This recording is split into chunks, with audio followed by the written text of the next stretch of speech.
এটাকে 3 থেকে 4 গুণ বাড়ায় দিছি আর কি।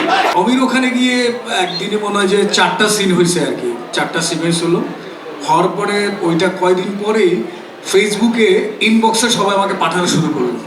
তো তখনকার দিনে আসলে ভাইরাল কি জিনিস এটা আমি হয়তো জানতাম না, নাকি ছিল আমি জানি না আর কি।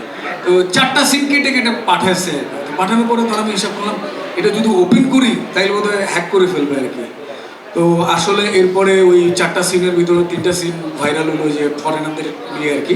ভাইরাল হওয়ার পরে তো তখন যেটা আমি সরি মানে আমি যে লেভেলের অ্যাক্টর, যেটা হলো বিভিন্ন জায়গায় গেলে অনেক ক্ষেত্রে যেটা হইতো এইটা হয় আর কি, যে অনেক ক্ষেত্রে চাও জুটতো না আর কি, মানে চাটাও পাইতাম না আর কি, এরকম একটা সিচুয়েশনে ছিলাম। হঠাৎ করে দেখলাম যে সিনগুলো ভাইরাল হওয়ার পরে ডিরেক্টরদের নতুন নতুন কল আসা শুরু করে, এরপরে দেখি চাটা আসে, চা আসা শুরু হইলো আর কি। হ্যাঁ, তো তখন আমি বুঝলাম যে তার মানে কি অবস্থান কি একটু চেঞ্জ হচ্ছে নাকি।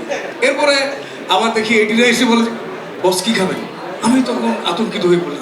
কি খাবো মানে কি খাবো, মানে এতদিন চাই জুটতো না, ব্যাচেলর পয়েন্ট করার পর থেকে এই চাটা মিলে আর আমার যে রেভলিউশন ছিল সেক্ষেত্রে তখন আমি বুঝে গেছি চা যেহেতু এসে বসছে তারপরে জিনিসটা বাড়ায় দিতে হবে আর কি। এরপরে আমার রেভলিউশন, আমার তখন ছিল এরকম রেভলিউশন, আমি এটাকে 3 থেকে 4 গুণ বাড়ায় দিছি আর কি। তারপরে দেখে আমার নিচ্ছে আর কি। তো তখন